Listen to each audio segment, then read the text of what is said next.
욕망, 모든 감정에 숨겨져 있는 동반자. 프랑스 중의 여자, 존 파울스. 얼마나 오랫동안 그렇게 서로의 눈을 들여다보고 있었을까? 영원처럼 긴 시간이 흐른 것 같았지만 실은 3, 4초 동안에 불과했다. 손이 먼저 움직였다. 어떤 신비로운 교감에 의해 손가락이 서로 엉켰다. 이어서 찰스는 한쪽 무릎을 세우고 열정적으로 사라를 끌어안았다. 두 입술이 서로 부딪혔다. 둘 다에게 충격을 줄 만큼 거친 입맞춤이었다. 그와 그녀의 알몸 사이에는 한 겹의 얇은 잠옷밖에 없었다. 찰스는 오랫동안 참아온 갈증으로 그녀의 입술을 빨면서 사라의 몸을 가슴에 끌어당겼다. 이 갈증은 단지 성적 욕망만이 아니라 낭만과 모험, 죄악, 광기, 야수성 같은 금지된 모든 것에 대한 억제할 수 없는 욕망이었다. 그 모든 욕망들이 찰스의 내면에서 소용돌이를 일으키며 지나갔다. 마침내 여자와 남자는 격렬하게 서로 몸을 섞는다. 여자는 프랑스 중요한 노란하다 버림받았다고 손가락질 받던 사라였고, 남자는 귀족 삼촌의 상속자이자 어니스티나라는 부유한 집안의 외동딸을 약혼녀로 두고 있는 찰스였다. 지금도 그렇지만 영국 빅토리아 시대에 일어나서는 안 되는 사건이 너무나도 강렬한 힘에 이끌려 발생하고 만 것이다. 현실화하기에는 너무 많은 제약과 고통이 따르는 사랑에 몸을 맡기는 두 남녀의 운명이 어떻게 비극적이지 않을 수 있겠는가. 존 파울스의 장편소설 프랑스 중의 여자는 표면적으로는 두 남녀의 비극적인 사랑을 그리고 있는 것처럼 보인다.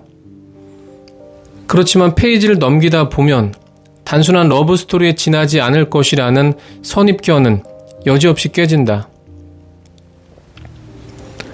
프랑스 중의 여자는 분명 연애 소설이다. 그렇지만 흔한 연애 이야기만은 아니다. 작가는 사랑이라는 감정을 통해 인간의 본질, 그러니까 욕망이라는 문제와 아주 진지하게 씨름하고 있기 때문이다. 따라서 사라와의 격렬한 정사에서 찰스가 충족하려고 했던 것이 얼마나 중요한 것인지 이제 분명해진다. 찰스는 성적 욕망만이 아니라 낭만과 모험, 죄악, 광기, 야수성 같은 금지된 모든 것에 대한 억제할 수 없는 욕망을 채우려고 했던 것이다.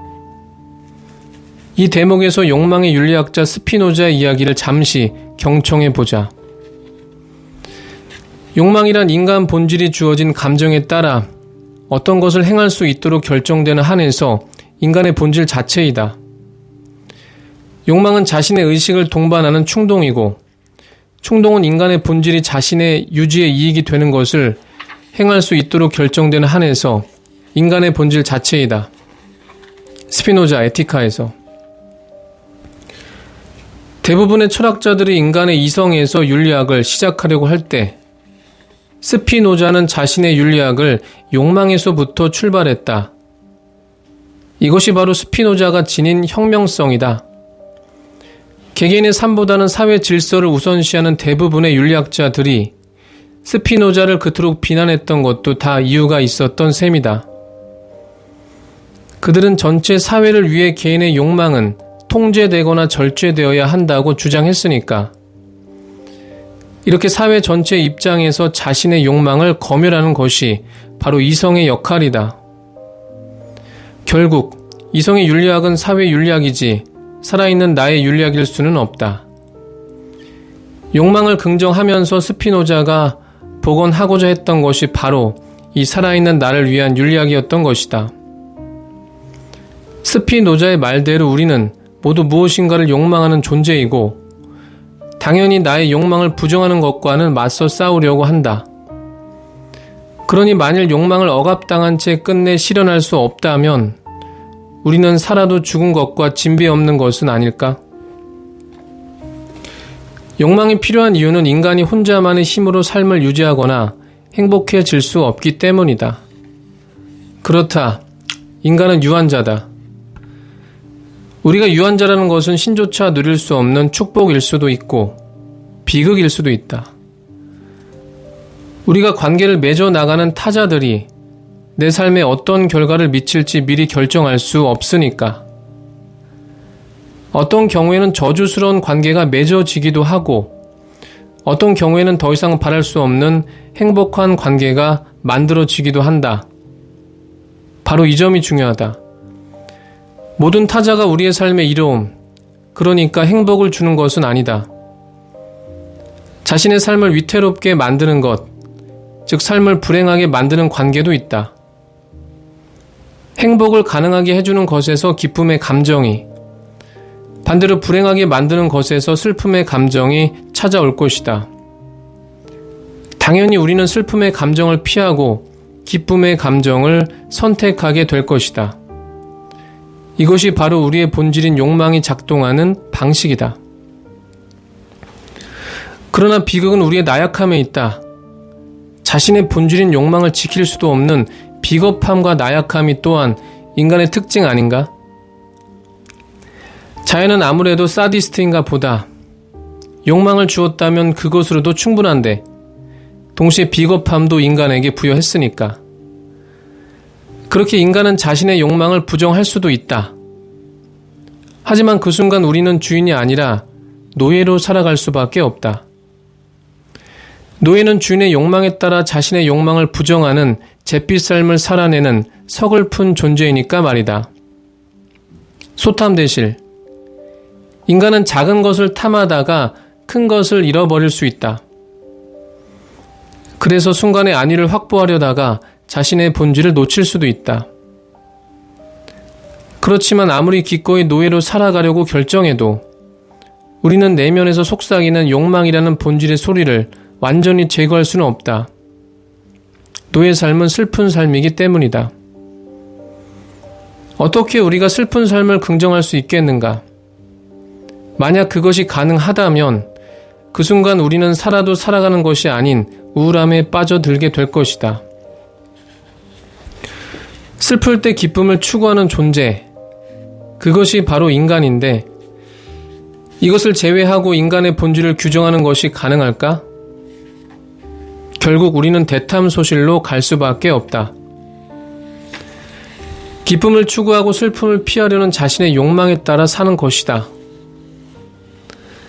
물론 그럴 때 우리의 안위는 위태로워지고 우리 자신은 사회의 지탄이나 저주, 심지어는 죽음에 이를 수도 있다.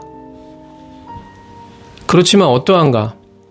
하루라도 자신이 진정으로 욕망하는 것을 행하고 죽는 것, 그것이 더 커다란 행복이니까 말이다. 기쁘면 기쁘다고 표현하고 슬프면 슬프다고 표현하자. 그것이 바로 욕망을 긍정하는 쉽지만 녹록지 않은 방식이다. 이러한 이유에서 자신의 욕망을 긍정하는 사람은 자신의 감정에 솔직한 사람이다. 자신의 감정에 충실하기, 그것이야말로 우리가 자신의 욕망을 긍정하고 복원하는 유일한 방법이다. 이제 찰스가 사라라는 여자에게 몰입한 이유가 분명해진다. 사라는 자신만의 욕망을 회복하려고 발버둥 치는 여성이었기 때문이다. 그래서 소설의 다음 대목은 매우 중요하다. 가감이나 수정을 가할 필요가 없는 진솔하고 단순한 책과 겉은 그럴듯하게 꾸몄지만 알맹이는 하나도 없는 엉터리 책의 차이. 사라는 친절하게도 그 점을 애써 감추고 있었지만 그것이 바로 두 사람 사이의 진정한 모순이고 차이였다. 허례허식이 판을 치던 빅토리아 시대의 사라가 손가락질을 받았던 이유, 그것은 바로 사라가 자신의 욕망을 긍정하려고 노력했기 때문이다. 이것을 찰스는 무의식적으로나마 간파했던 것이다. 질투일 수도 있고 동경일 수도 있다. 그래서 찰스에게 사라는 일종의 선생님이라고 할 수 있다. 아직 그가 엉터리 책이었을 때 그녀는 진솔하고 단순한 책이었기 때문이다. 사라를 통해 찰스는 자신만의 욕망을 되찾는 긴 여루를 시작한다. 과연 찰스는 자신과 사라 사이의 간극 혹은 모순을 극복할 수 있을까? 프랑스 중의 여자가 우리에게 묻고 있는 것은 바로 이 점이다. 한 가지 분명한 것은 사라에게 집착할수록 찰스는 결코 사라 옆에 나란히 설 수 없다는 사실이다. 사라라는 진솔하고 단순한 책은 누구도 흉내낼 수 없는 그녀 자신만의 욕망이었기 때문이다. 그래서 사라를 흉내내는 순간 찰스는 엉터리책이 될 수밖에 없다. 자기 이야기를 하는 책이 아니라 사라를 표절한 책이니 어떻게 엉터리가 아닐 수 있겠는가. 바로 이것이다. 사라의 것도 누구의 것도 아닌 자신만의 욕망을 되찾을 때 사라와 제대로 만날 수 있다. 찰스는 이 사실을 깨달을 수 있을까? 존 파울스, 1926년부터 2005년까지 옥스퍼드 대학교에서 프랑스 문학을 공부하면서 까미와 사르트르의 실존주의와 누보 로망을 좋아하게 되었다. 첫 소설 컬렉터로 스타 작가가 되었고 주요 작품들이 모두 영화화되어 인기를 끌었다. 특히 프랑스 중의 여자는 빅토리아 시대를 배경으로 하는 로맨스 소설이지만 혁신적인 메타픽션 형식으로 포스트 모더니즘 미학을 대표하는 20세기 모던 클래식이 되었다. 프랑스 중의 여자에서 주인공 찰스는 전혀 다른 두 여자 사이에서 방황하면서 자신의 진짜 모습을 찾아 나간다. 찰스의 약혼녀 어니스타는 부잣집 짤들이 대개 그렇듯이 관습적인 취향을 즐기는 것 말고는 다른 재능을 갖고 있지 못했다. 그녀가 아는 것이라고는 양장점에서 가구점에서 엄청난 돈을 쓰는 것뿐이었다. 그것은 그녀의 유일한 영토였기 때문이다. 그녀는 그것이 침범당하는 게 싫었다. 반면 사라는 몸 전체가 불꽃이었다. 놀라운 아가씨, 놀라운 처녀, 사람을 놀라게 만드는 의외성이 사라의 매력이라고, 아니 매력이었다고 찰스는 결론을 내렸다. 그러나 찰스는 자신이 냉소와 인습의 혼합체인 것처럼 사라도 영국인의 전형적인 두 가지 성격, 정열과 상상력을 가지고 있다는 것을 깨닫지 못했다. 첫 번째 특징은 찰스도 어렴풋이 알아차렸지만 두 번째는 그러지 못했다. 아니, 알 수 없었다. 사라의 그 두 가지 특징은 시대가 금지하고 있는 특징이었기 때문에 빅토리아 시대에는 정열을 관능과 동일시하고 상상력은 단순한 공상과 동일시하여 금지하고 있었다. 이런 부정적인 두 가지 동일시는 찰스의 가장 큰 결함이기도 했고 이 점에서 그는 자기 시대를 대표하고 있었다. 철학자의 어드바이스. 인간에게는 원숭이와 같은 속성이 있다. 인간은 타인의 욕망을 모방하는 경향이 강하기 때문이다. 특히 자신에게 관심과 애정을 지속적으로 주는 부모님이나 선생님이 아마 가장 결정적인 타자일 것이다. 그들의 관심을 받기 위해 우리는 그들의 욕망을 욕망한다. 그들이 명문대 입학을 원하면 나도 명문대 입학을 원한다. 그들이 단정한 외모를 원하면 나도 기꺼이 단정한 외모를 원한다. 그래서 우리는 항상 헛갈린다. 내가 지금 원하는 것이 나의 고유한 욕망인지 타인의 욕망인지 이런 고뇌의 순간에 해결되는 것은 아무것도 없다. 무엇인가 욕망하는 것이 있을 때는 반드시 그것을 실현해 보아야만 한다. 실현의 순간에 우리는 자신의 욕망이 나의 것이었는지 타인의 것이었는지 사후적으로만 확인할 수 있기 때문이다. 예를 들어 법대에 간 것이 자신의 욕망이라면 입학하자마자 우리에게는 이제 시작이다. 멋지게 살아가야지라는 느낌이 들 것이다. 반면 그것이 타인의 욕망이었다면 입학하자마자 우리는 이제 완성했다. 다행이다라고 생각할 것이다. 출발의 설렘이 있다면 과거 우리의 욕망은 나만의 욕망이었다는 것을 확인할 수 있다. 반면 완성의 허무함이 있다면 과거 우리의 욕망은 불행히도 타인의 욕망을 반복했던 것임이 밝혀지는 것이다. 어떤 남자를 욕망했을 때도 마찬가지다. 그 남자와 고대하던 첫날 밤을 지낸 뒤 우리는 바로 알게 된다. 앞으로 이 남자와 보낼 날이 희망 속에 떠오른다면 그 남자에 대한 욕망은 나의 것이었다.